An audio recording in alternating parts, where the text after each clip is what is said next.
ಹೋಗೋಣ ಇದೇ ರೀತಿ. ಹಾಗಿದ್ರೆ ನಮ್ಮ ಮೂವರ ಮನಸ್ಸು ಒಂದೇ ಆಯಿತು. ತಡ ಮಾಡುವುದಲ್ಲ, ನನಗೂ ಬೇಟೆಯಾಡುವ ಹಂಬಲ ಏನಿದೆ. ಹೋಗೋಣ ಕಾಂತಾರಕ್ಕೆ.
ಬಂಡೆಗಳಲ್ಲಿ 1000 ಜಿಂಕೆಗಳು, ಅದರಲ್ಲಿ ಒಂದು ಮರಿ ಜಿಂಕೆ ಸಿಕ್ಕಿತು.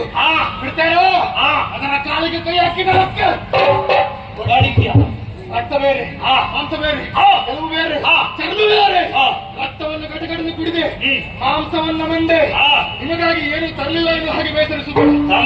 ಇನ್ನು ಬರುವುದು ಮಳೆಗಾಲ. ಓ, ಆ ಕಡೆ ಒಣಗಿಸಿಟ್ಟಿದ್ದೇನೆ ಚರ್ಮ. ಚರ್ಮ ಚರ್ಮ ಯಾಕೆ ನಿಮ್ಗೆ ಮಲಗಲಿಕ್ಕೆ ಬೇಕಾಗ್ತದೆ. ಸರಿ ಸರಿ. ದಕ್ಷಿಣತ್ತ ಸಾಗಿದೆ, ಎತ್ತರವಾದಂತ ಪರ್ವತವನ್ನ ಯಾರಿದೆ.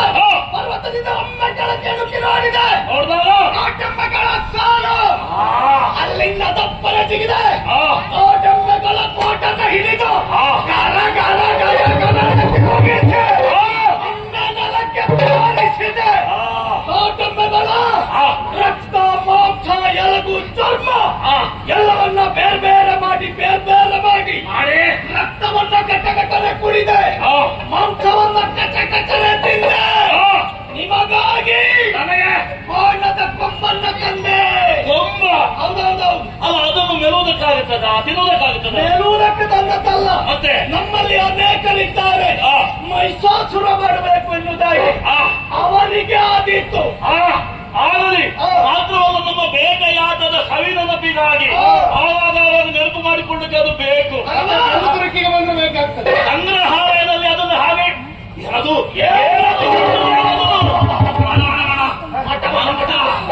ಯಾವುದೋ ಜಪ ಧೂಮ ಎನ್ನುವುದು ನಭೋಮಂಡಲಕ್ಕೆ ಹೋಗ್ತಾ ಉಂಟು. ಹೌದಲ್ಲ, ಇದೇ ಮೌಢ್ಯ ಅಂತ ನಾವು ಹೇಳುವುದು. ಈ ಕಾಲಲ್ಲೂ ಕೂಡ ಋಷಿ ಮುನಿಗಳು ಯಾವ ಯಜನಾದಿಗಳನ್ನು ಮಾಡ್ತಾರೆ ಎನ್ನುವುದು ವೇದ್ಯವಾಯಿತು. ಉಳಿದ ಕಾಡುಗಳಲ್ಲಿ ಮಾಡಿದ್ರೆ ಮಾಡಲಿ, ನಮ್ಮ ಕಾಲದಲ್ಲಿ ನಮ್ಮ ಅಪ್ಪನೇ ಇಲ್ಲದೆ ಅಲ್ಲ, ಇವರಿಗೆಲ್ಲ ಬುದ್ಧಿ ಇದೆಯಾ? ಸರಿ ಇದೆಯಾ? ಇನ್ನು ಕುಡಿಯಬೇಕಾದಂತಹ ಹಾಲು ತುಪ್ಪವನ್ನು ಬೆಂಕಿಗೆ ಸುರಿತಾರಲ್ಲ ಮೂರ್ಖರು, ಅವರಿಗೆ ನಾವು ಬಿಡಕೂಡದು. ಅವರು ಬೆಂಕಿಗೆ ಸುರಿದಂತಹ ಅದೆಲ್ಲ ಎಲ್ಲಿ ಹೋಗುವುದು, ಯಾರು ಸೇವಿಸುವುದು, ಎಲ್ಲಿಗೆ? ವಿರೋಧಿಗಳು, ಆ ದೇವತೆಗಳು ಅವರಿಗೆ ಹವಿಸ್ಸನ್ನು ನೀಡುವುದಕ್ಕೆ ಮುಂದಾಗ್ತಾರೆ. ಅಂದರೆ ನಮ್ಮ ವಿರೋಧಿಗಳನ್ನು ಇವರು ಪರಿಕರನ್ನಾಗಿ ಮಾಡ್ತಾರೆ. ಇಲ್ಲ, ಆ ಯಾಗವನ್ನು ನಡೆಯಕೊಡಕೂಡದು, ಮುನಿಗಳನ್ನು ಹಾಗೆ ಇರಕೊಡಕೂಡದು. ಎತ್ತಿಸಬೇಕು, ಕೆಲವರನ್ನು ತಿಂದು ನಾವು ನೀರು ಕುಡಿಯಬೇಕು. ಹೋಗೋಣ ಹೋಗೋಣ.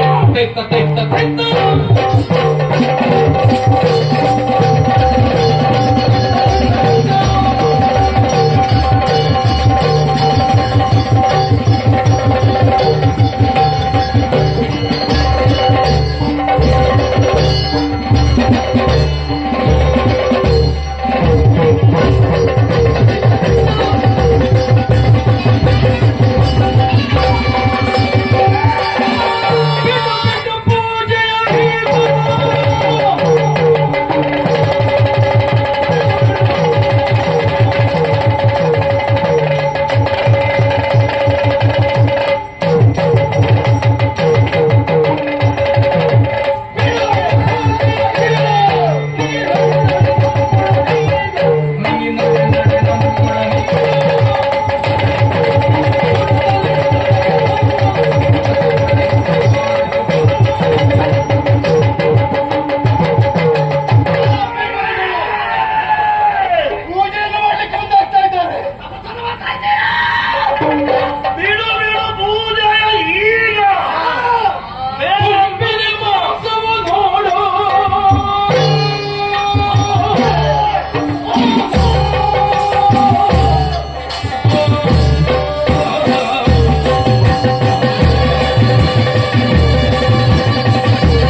ಒಡೆಯರು ನಾವಿದ್ದೇವೆ.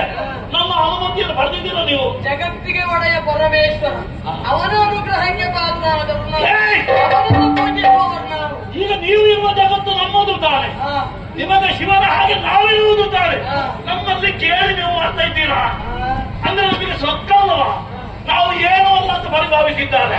ಅವರಿಗೆ ಪುರುಷ ಪರಾಕ್ರಮ ಏನು ಅಂತ ಅವ್ರಿಗೆ ತೋರಿಸ್ಬೇಕು. ಮಾತಿನಿಂದ ಮಾತನ್ನ ಬೆಳೆಸಿದ್ದೆ ಹೋದಂತಾದ್ರೆ ಕಾಲಹರಣ ಎಂದು ನಾವು